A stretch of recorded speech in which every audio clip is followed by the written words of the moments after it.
So the number of students are declining. Okay, so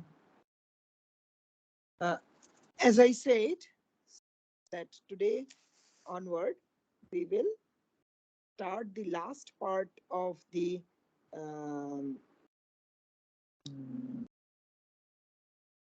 content governance part of the syllabus, and we will talk a little bit about the rise of hate content in social media, especially like dealing with hate speech uh, in online social media. And specifically, we will talk about two things. One is the spread of hate speech, okay, and the second is how to slow down this spread. So these are the two things that we are going to discuss a little bit in the following lectures. Okay, so I think yeah, this slide is a very generic one, like trying to motivate us about the all-pervasive nature of social media. But what is important is that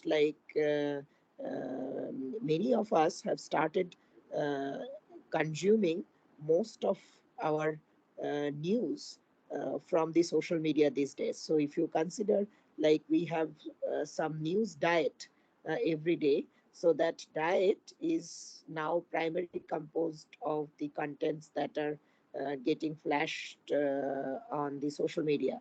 So hardly these days people go back to read news articles in print media, or even look up into their online versions.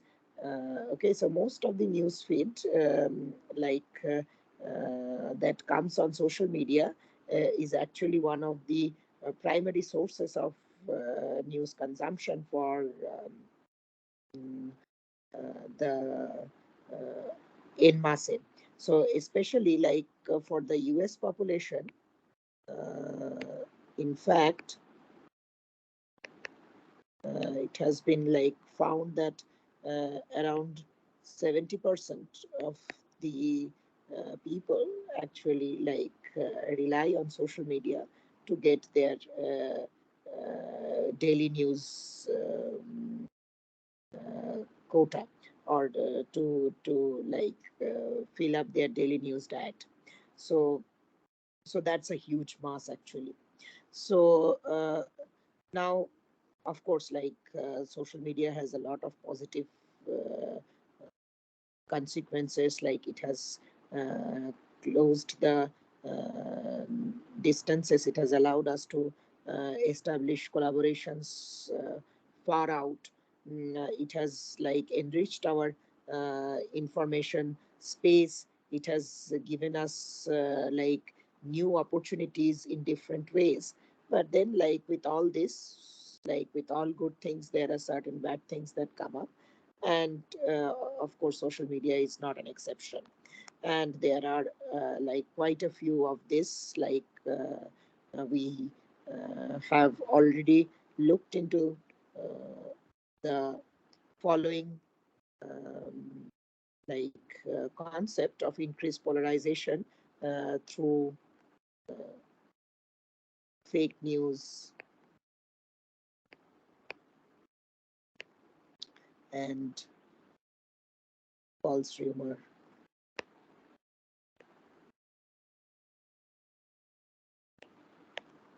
Okay, spread of fake news and false rumor. This we have already seen. So, as we discussed, we will now talk a little bit about hate speech. And in order to study this concept computationally, we need an operational definition, right? So we need to define what is hate speech in the first place.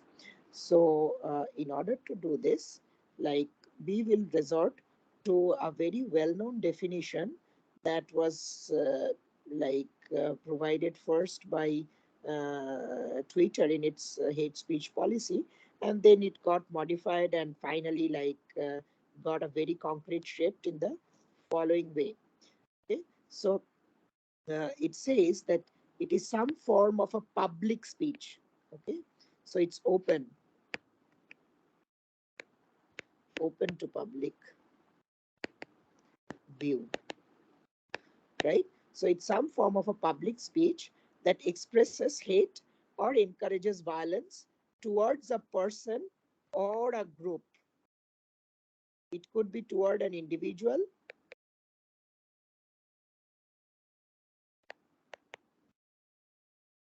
or a community. Could be toward an individual or a community based on some sensitive attribute like race, religion, sex, sexual orientation, disability, etc. Okay, even national origin, um, so and many other such protected attributes. So basically, this is a this is some sort of a public speech that is hateful and that encourages some sort of a violence. Now, this violence could be online or offline.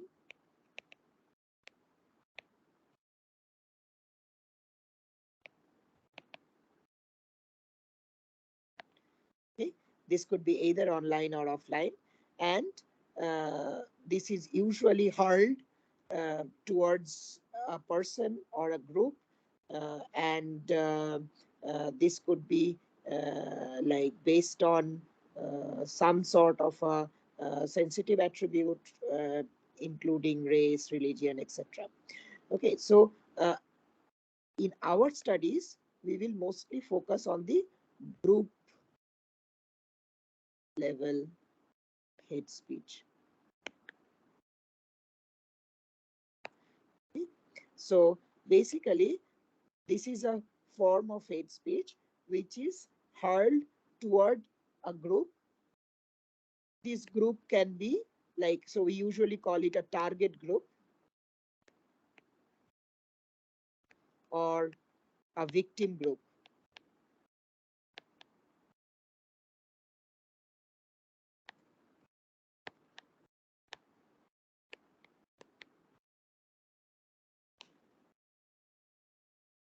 Okay, we usually call it a target group or a victim group. Right? So now, say we have already learned about certain such groups based on race, like say the blacks in the US.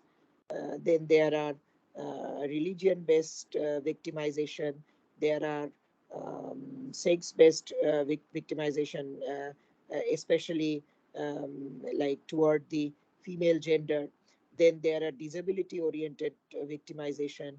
Then there are sexual preference-related victimization, for example, the LGBTQ community. Okay? So these are some typical examples of such victim or target groups. Okay. So and actually, uh, some of these uh, like uh, online violence actually permeates into the offline world, and this becomes very concerning. Okay, so many riots are known to be actually fueled by some sort of an online violence in the beginning, and some sort of heated hateful exchange in the beginning in the online world, and then it translated a into an offline consequence. And all of these, like the Bulandshahr violence, the Pittsburgh shooting, the Christchurch shooting, the Rohingya genocide, the Sri Lanka riots, okay, all of these are examples of such online violent activities getting uh, transformed into some form of offline violence, okay, or physical violence. And so it's not like a one-off matter. So there are continuous such like events happening, and even like if you look at 2020 2021, there has been a lot of violence against the Asians, okay, especially related to the COVID pandemic. Okay?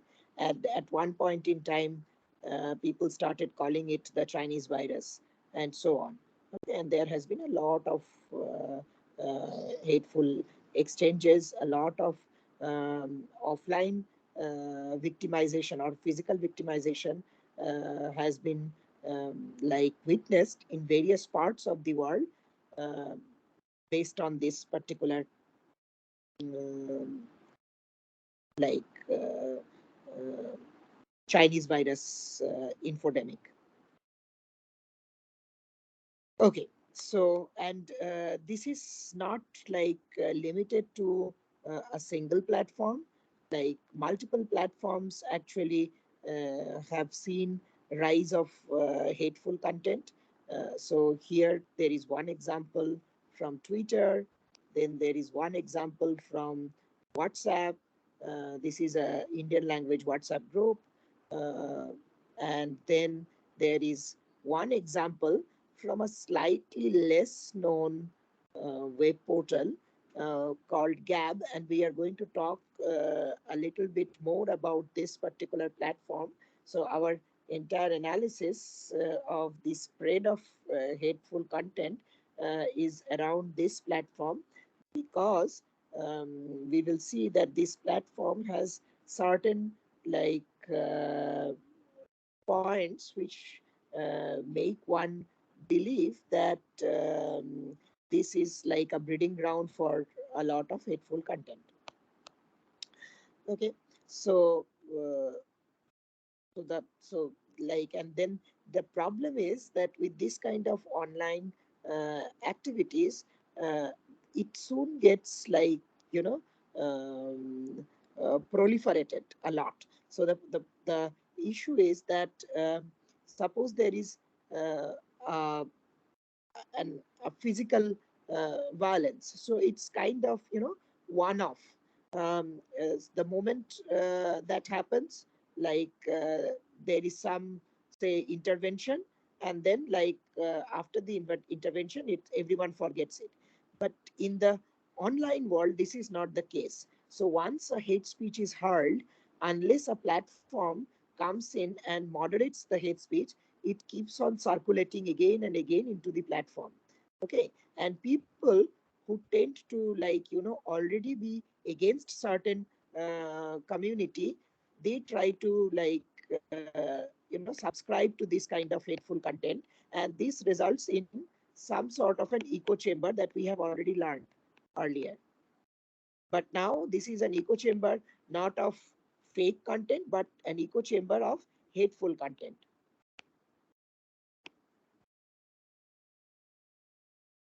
By the way, you might as well realize that the hateful content and fake content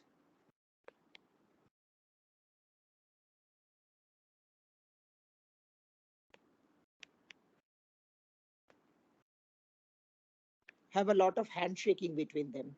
Okay, so many hateful content are typically, I mean, faked in order to, like, you know, incite um, like fear among people about a certain community and things like that. Okay, so there is a lot of hateful content that are actually fake contents, um, and they are simply placed there in order to uh, like make certain community look uh, like utterly um, unfit uh, for existence or something like that. Okay, so yeah, of course, like this, and this amplification actually promotes devaluation of the minority members. It promotes an increase in the in an individual's outgroup prejudice. Okay, and sometimes there are also state-sponsored hate, where like the hate is mongered by the state agencies themselves for their own advantage. Okay, maybe the like advantage in politics, advantage in business, advantage in like financial sectors and things like that. So all this could have like connections to generation of hateful content on the online media.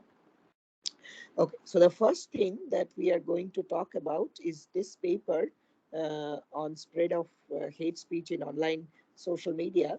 So this was published in ACM website, and this is one of our early works. And like we did this study um, like as a first uh, kind of evidence to show that how hateful content can spread in the online media if it goes unmoderated. Okay? So, and as I said, that we will be mostly concentrating on the Gap platform because this has certain advantages. Okay, and certain like so advantages in terms of collection of data as well as certain motivating factors. Okay, so as I said, that the Gap platform is like known to be a kind of a breeding ground for a lot of hate speech because the platform champions the ideology of free speech. Okay, but in the disguise of this ideology of free speech, they actually are like promoting a lot of echo chambers of alt-right users. Okay, so alt-right users are usually extreme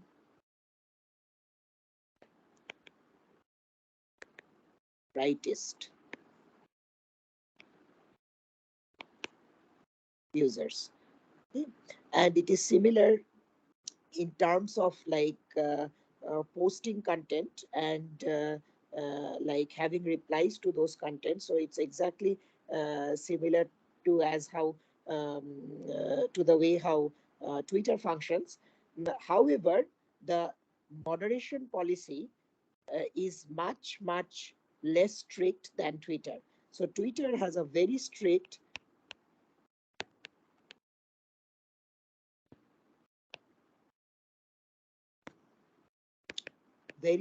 moderation policy for hate speech. In fact, Twitter continuously monitors like if hate speech is being posted on its platform, and in such cases, it usually takes one of the two steps. The first one being uh, the removal of the post, while the second one could be even more like severe suspension of the account. Okay. So the one of these like could be the consequence of posting hateful content on Twitter. So it has a very strict moderation policy. However, the Gap platform, so this immediately tells you that it is difficult to collect hateful data or hate speech data from Twitter, because the moment it is like posted in a very short period of time, it gets removed from the platform. However, this is not true for Gab. So in Gab, like since they promote free speech, a lot of hateful content actually reside on the platform without any fear of repercussion. So without any fear of getting removed. Fine. So only illegal content is not allowed on the Gap platform. That is the only restriction. Otherwise, any content like which is like quote unquote adhering to the policies of free speech is can be freely posted on the Gab platform. Okay, so we kind of gathered a data set through scraping of around 21 million posts and around 343,000 users posting these posts. Okay, and just like Twitter, Gab also has its own API through which you can crawl this data, and it has the basic structure like Twitter. So it has username, the posts made by the user, and the followers as well as the followings of the user. Okay, so these are like very similar to the Twitter network, only as we said with a much user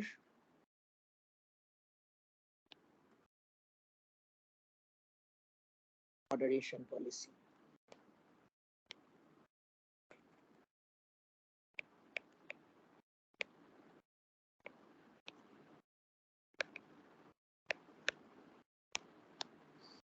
Okay, so now in the rest of the uh, lecture, we will discuss about like how do we identify hateful users in this kind of a unmoderated social network platform like Gab.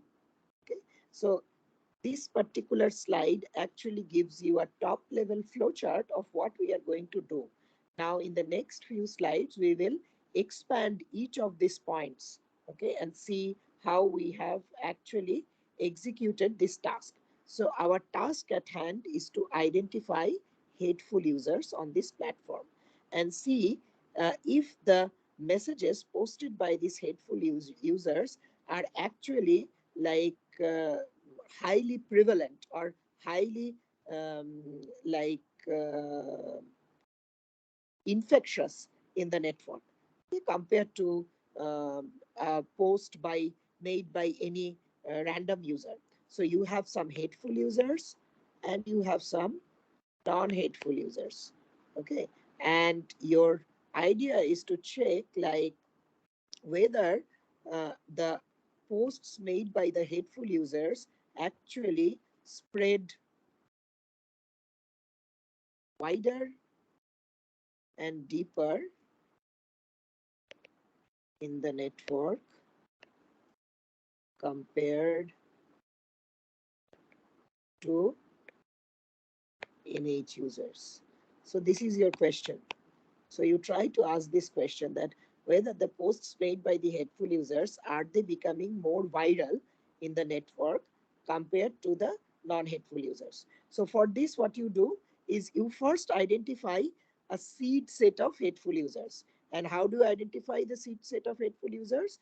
By looking at their posts. You see like whether these users have made 10 plus hate posts. Okay, so this was like a empirical choice. One could like even go for higher, but higher numbers, but like already posting one or two hateful messages is like it could be equally provocative and equally destructive.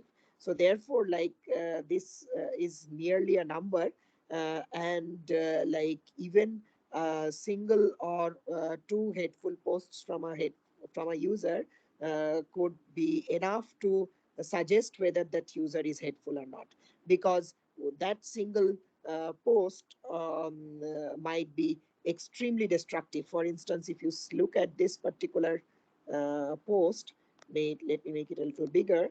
So this post was made by Robert Boers in on Gab. So and here he says that he's fed up about people from a certain religion getting like entry into the United States, and therefore he goes on and tries to get a like hand on them, do a mass shooting, and like uh, which resulted in a huge destruction. So, and this is actually connected to the Pittsburgh shooting,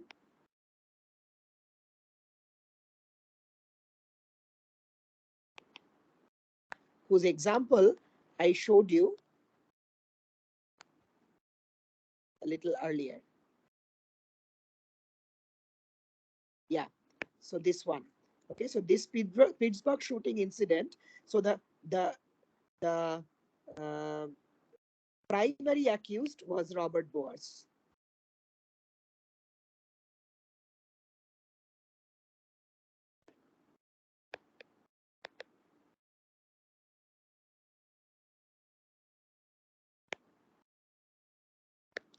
Okay, and uh, this guy actually posted that message on the Gap platform before he went on and started shooting. Okay, that was his last message on the Gap platform.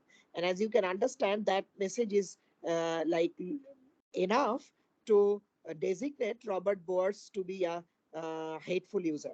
Okay, you don't need many hateful posts to do this. So, and this actually like only got to be known after the shooting was over. If people had tracked people or users like Robert Boers on the Gap platform, probably such a shooting could have been actually prevented.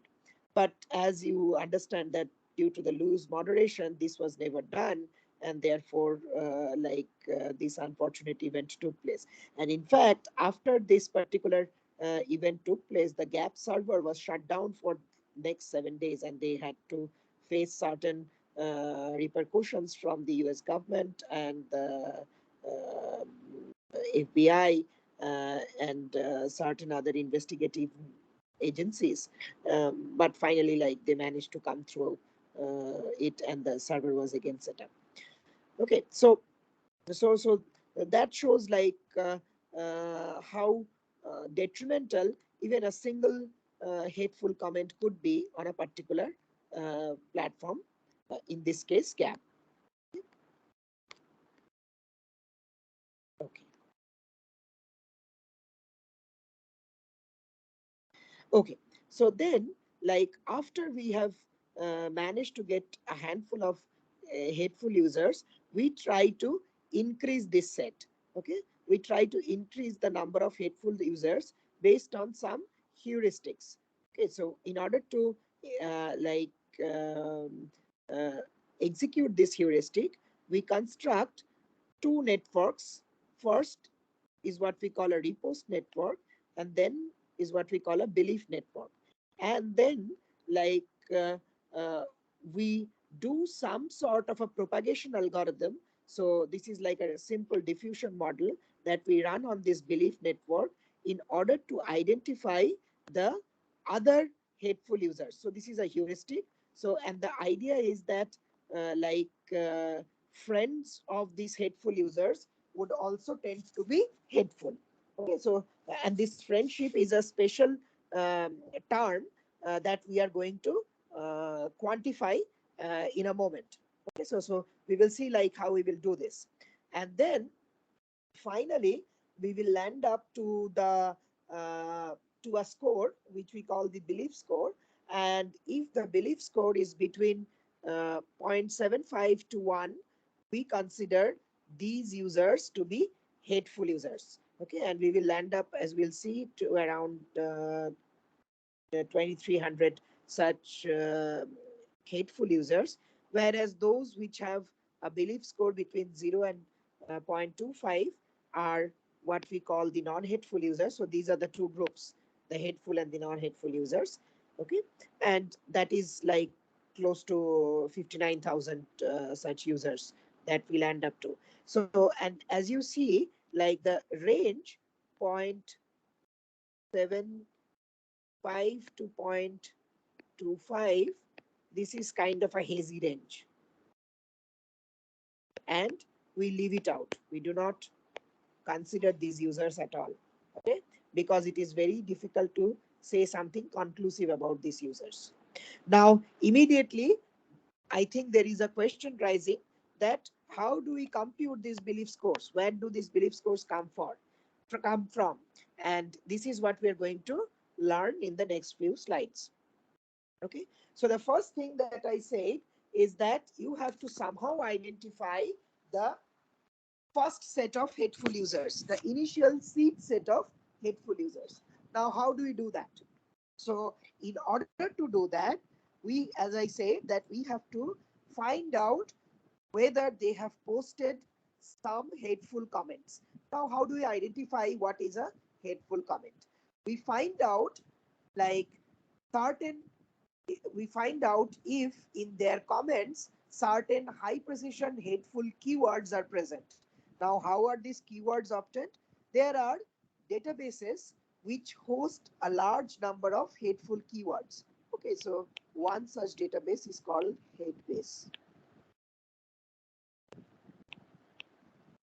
hatebase.org. So we got the very high precision hateful keywords from this hate-based dataset, as well as we added some from our own inspection, and this together actually resulted in a set of 45 high precision keywords. Now, what are these keywords? So these keywords, basically many of them, as I said, that we are looking at group level hateful comments, many of them actually refer to, or actually slurs like expressed towards certain communities, like kike is a slur against Jews, B12 is a slur against fat people, Paki is a slur against Muslims. Okay, so we try to find out the presence of such slurs. I mean, one of the largest component of these high precision lexicons are these slurs. There are other forms also, but these racial slurs are one of the largest like component of this high precision lexicon. And we find out the presence of such um, uh, slurs in the comments, and if they are present in large numbers, at least, like as we have said, like we look into 10 hateful posts and find out like at least if like all of these 10 hateful posts all of these say some user has like 500 posts, and some user has like 1000 posts, and we find out like find managed to find more than 10 such posts which have these hateful keywords, then we go and call them hateful users. Okay, so basically from this set we find out or from this experiment we find out a small seed set of highly hateful users who have 10 plus posts with one or more of this above uh, like uh, hateful keywords present in their posts. Okay. So this is how we track down the initial seed set of hateful users. Now, the second part of the problem is to expand this set. So how do we do that? So we do it based on the construction of something called a repost network. So what does a repost network indicate? Suppose A, B, and C are three users in the Gap social network. Okay. Now, this age that you see here is basically telling that C has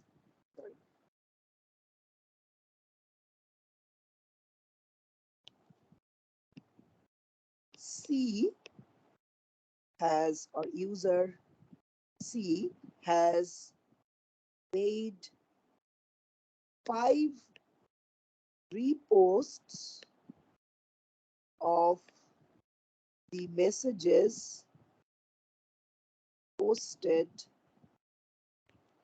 by user A.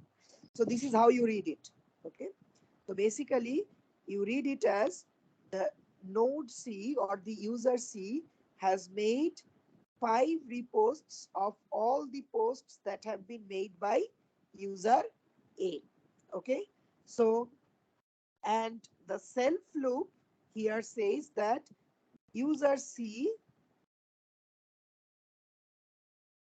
has made 10 posts of its.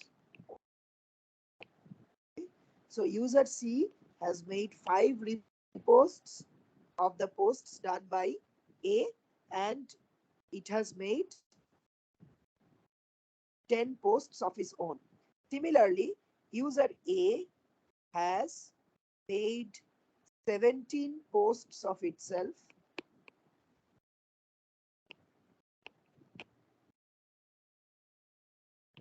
and how many reposts has it made?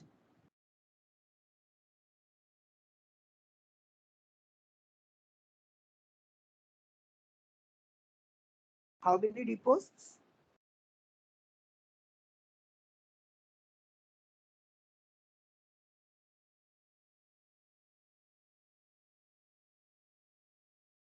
Sir, 0. 0 reposts.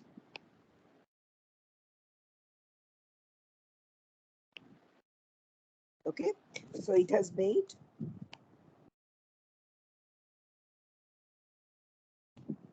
17 posts itself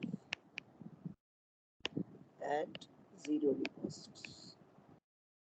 Similarly, B has made 0 posts, 3 reposts from A, sorry, 9 reposts from A and 3 reposts from C. Okay, so in this way, you construct the repost network of the users. Okay, now once you have constructed the post repost network like this, we can transform this network into a belief network. Okay, so this was the original repost network,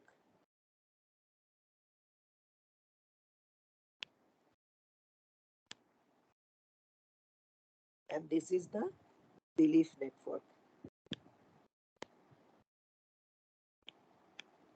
How are the beliefs getting computed?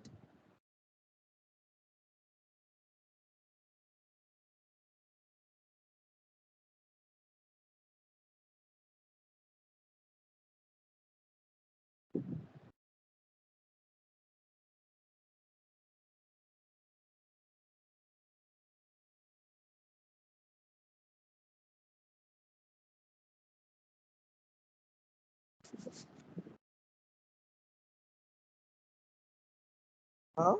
How are the beliefs getting computed from the repost network?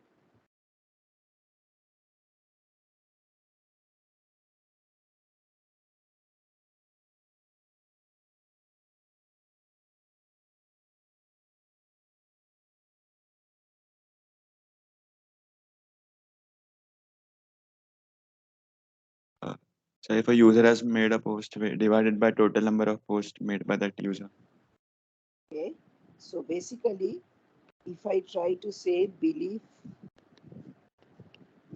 of C on A, this is number of reposts of C, number of reposts of C that it made from A by total posts and reposts of C.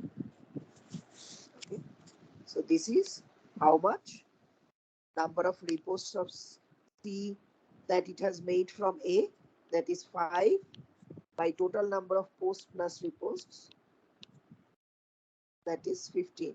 So that is the belief of C on A. So basically, like out of the total number of posts and reposts that C has made, how many reposts actually are contributions of A. Okay, that much or that fraction is the belief of C on A. And now you see that the direction of the edge has changed. Okay, so here it was the repost link. Now this is the belief link. Okay, so similarly, the belief of A on itself is 1 because it has not reposted posts of any other node.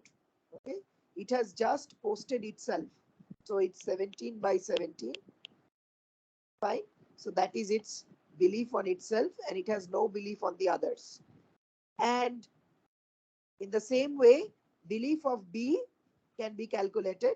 So belief of B on itself is 0, and belief of B on C is 3 by 9 plus 3, and belief of B on A is 9 by 9 plus 3. So in this way, you compute the belief scores of each of the edges. Okay. So, and this belief score indicates how a person to which the directed edge points is like uh, trusting or believing somebody from whom the edge has emanated. Okay? So that is what this graph is showing.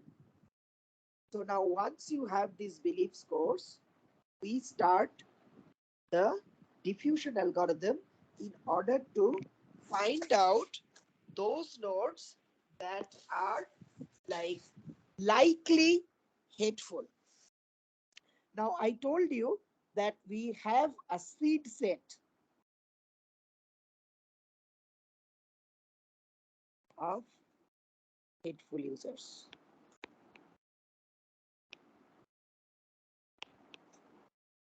Okay, we have a seed set of hateful users. Now for all these hateful users, we make their scores as 1. Okay, we make their scores as hatefulness scores as 1. So these, remember, these are belief scores. Okay, from here we will have to compute the hatefulness score. Now all the users in the hit set are having a having a hatefulness score of 1. That is what we start with. Okay, so therefore let us say in the previous graph we know that the user A is a part of the seed set. Okay, so user A is a node or a user who is already a part of the seed set.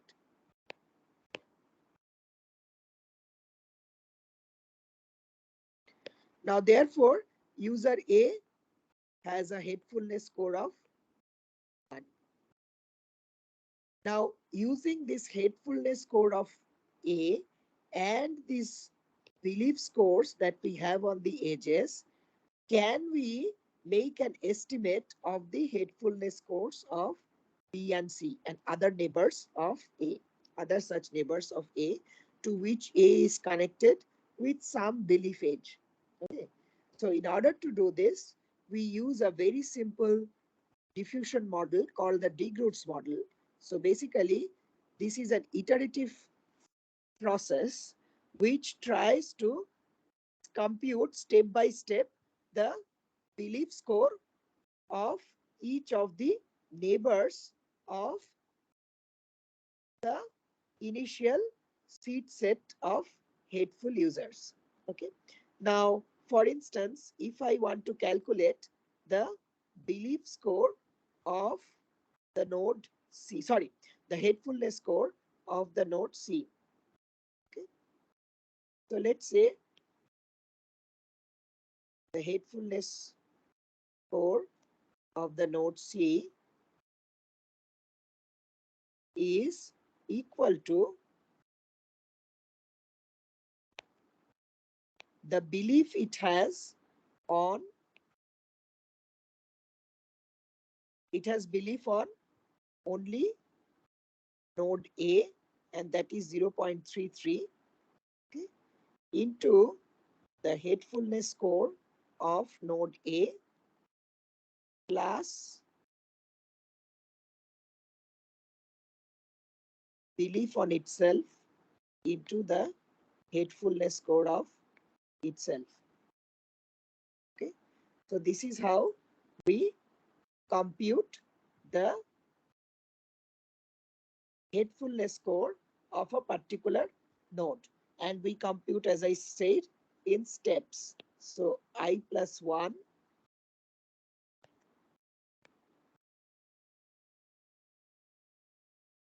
so the hatefulness score of the step I plus 1 is dependent on the ith step in the following way. Okay, so if you think of this, when we start off, okay, when we start off in the beginning, say we want to compute BC1. This is 0.33 into BA0 plus 0.67 into BC0.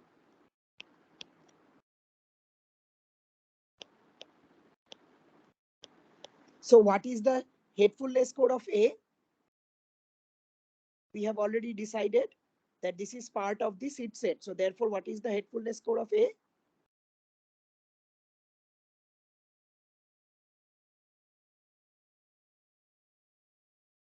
How much is this?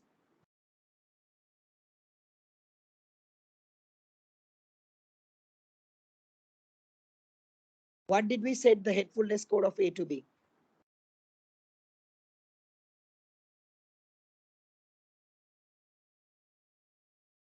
Sir, 1. 1, right? This is 1. What about the hatefulness code of C?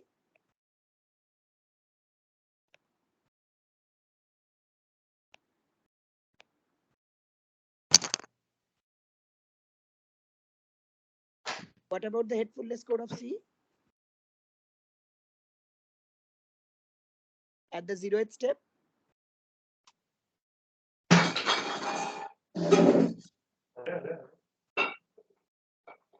How much is this? 0, right? Initially it is 0. So you see, from here, after step 1, the hatefulness score of C has become 0.33. Okay. Now you can compute using the same formula. You can compute BC2. You can compute BC3. How long should we compute? Keep computing.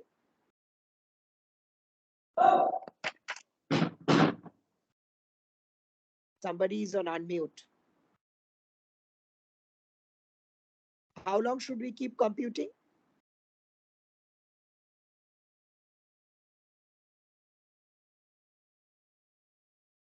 Or the question is, when should we stop?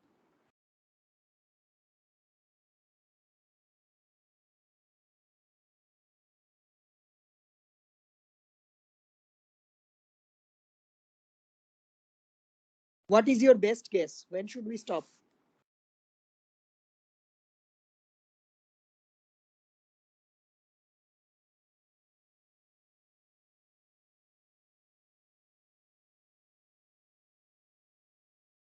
When When should we scores stop? remains unchanged between two When scores iterations. remain unchanged between 2 iterations. So basically, when bi plus 1 c is almost equal to bic. And in such cases, what we typically are interested in is, I think you have done this kind of programming earlier also.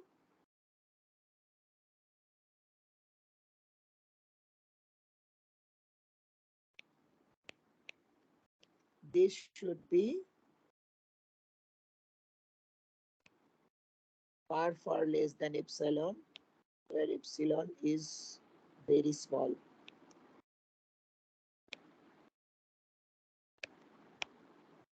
Okay, would be 10 to the power minus 3 or something.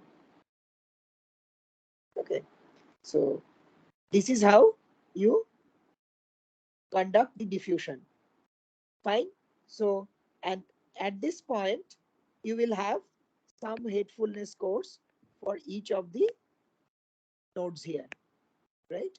So A was already known. We will now at convergence.